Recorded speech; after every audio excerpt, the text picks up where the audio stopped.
The name is irrelevant. International authorities have called it Typhoon Haiyan, the locals, Yolanda.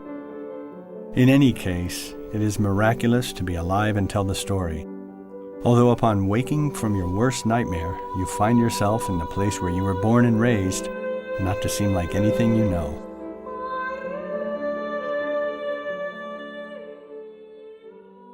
Once you entered the cities and towns, well, the houses, the majority of everyday common stuff, were all destroyed, blown down. If not, they had palm trees, power lines, or debris on top of the houses and cars.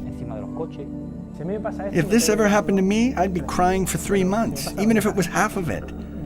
And on the contrary, everyone there was active. There was not that feeling that you're living a disgrace. You're in the middle of a catastrophe, an absolutely undesirable situation. But people would rather show you their house and would say, "Look, what's left of my house. Good, come on, let's get to work and build it again." We had a psychologist in our group. And honestly, every day we had patients showing sleep disorders, really down. You spend many hours a day for several days and you get your strength.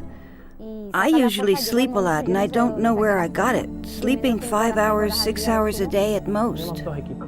We had 2 teams. One working around the clock at the emergency room that we improvised, and another one, a mobile team, traveling from town to town, or barangays as they call it, visiting those patients who had limited mobility. Also, we visited 2 or 3 islets in the area, and we were having daily missions in different zones. People were really grateful. Children were so brave. Really young children with injuries that any adult here wouldn't stand the pain or the remedies. Kids are really tough here. Survivors say the worst part weren't the 300-kilometer-per-hour winds claiming for destruction, but the storm surge that came after. Raging waves up to 15 meters high that flooded and devastated homes, lives, memories, dreams, as well as fields, schools, bridges, and frustrated stories of prosperity. Over 5 million children lost their innocence at a stroke, 4 million displaced without destination, and more than 15 million people wondering why.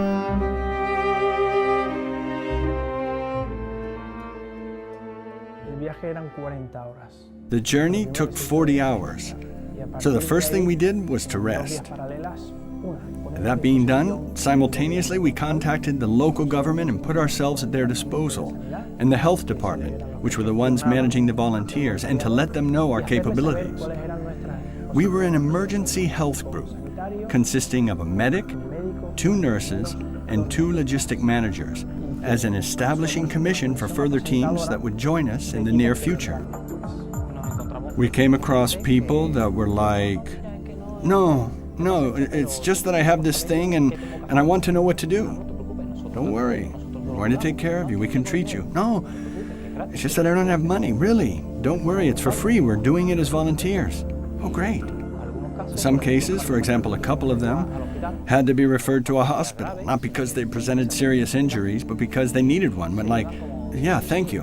But at the end, wouldn't go because they couldn't afford it.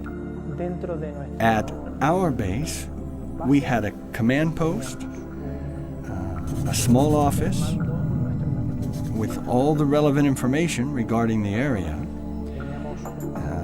a table to enroll each patient that arrived, an examination room for patients, and a pharmacy. Philippines has over 5,000 islands. Among each island we came across, some of them didn't even have health assistance. The only alternative of health coverage was for us to travel for 3 hours on a fisherman's boat. After that, another 3 hours from the seaport to the nearest hospital, all of this within a private healthcare system. Other Spanish teams were at different places, perhaps more haggard, but under the spotlight. Bantayan or Santa Fe weren't the center stage, but we believe we were more effective there. Why? Because we were the only health assistant team present over those zones. There were no materials, no resources. There was a hospital in the city next to ours, which is Bantayan, that was 15-20 minutes tops from Santa Fe, but the operation room had been closed for the past 10 years.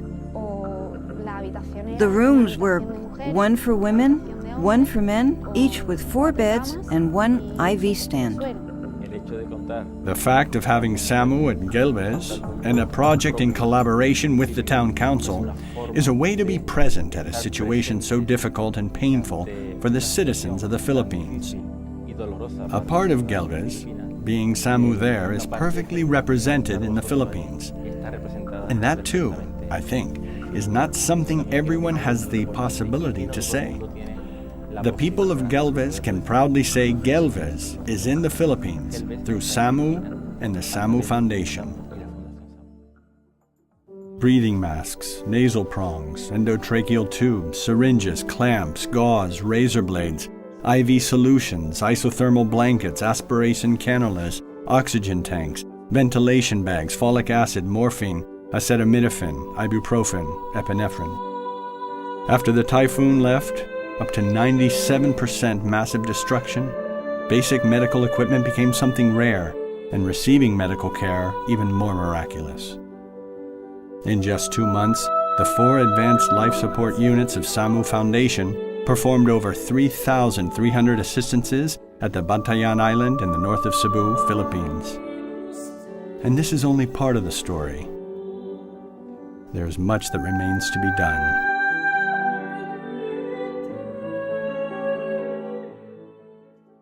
Within a partnership between the Santa Fe Town Council and us, we decided to create an emergency room with 24/7 assistance, which we are capable of doing in Seville. So we moved our experience from Seville to there. At SAMU, we have attended critically ill patients for over 30 years, and we let their local government know this. Look, we can manage critically ill patients. If you need that resource, here we have it. There were children there who had what they called bitok, which we know here as the common roundworms, but sure, they don't have treatment over there, so it evolves in ways you can't imagine. We went to islands where we gave treatment to every child, as all had bitok. We had a baby with bronchiolitis, so we made a homemade incubator by cutting the bottom off of a 30-liter water bottle. First of all, they had to survive day by day, but it's a feeling that builds up inside of them. When they finally have the chance to talk about it, it's when they crumble. They talk about what they've gone through and how much they've suffered, and it's like, it was a lot. I mean, oh my God. There was this one time where a patient came in, a little girl with an asthma problem. Her family had the medicine, the nebulizer, but no power, and unable to give it to her. Knowing that SAMU had an electric generator, well, they came in, plugged it in, and all set. That was a little detail, but for us was the biggest satisfaction to see that our logistics weren't only effective for us, but vital for this little girl. I was really surprised by the amount of people in that hospital. Just by getting in, one observation area, one for critical patients and another for pediatric patients, and there were like 3 or 4 children per bed. That was a shocking image. In fact, there were, and that surely is unthinkable here, a couple of patients with endotracheal tubes, which usually are connected to a breathing machine. Those we have a lot here. But instead, the mothers were with the ventilation bags, like this. I think that once the catastrophe is over, automatically you have to start to talk about the achievements. That a small boat sails again to start fishing is a small success. That a business reopens, it's a small success. Effectively, what has been lost must be clear and is important, but from now on it must be talked of what has been recovered, what you have regained, what you have made available or put to use again. It is said that after the storm comes a calm. But when the storm, without knocking at your door, leaves you an orphan of destiny, taking away your memories, what comes after is desolation, anger, despair. Fortunately, your courage and spirit of self-improvement is unique, your response to adversity firm. your love for life indestructible. Thank you for the lesson of life that you have given us. The protagonism of our mission is yours only. Now we can only continue to work so that after the tempest, the calm of forgetfulness never comes.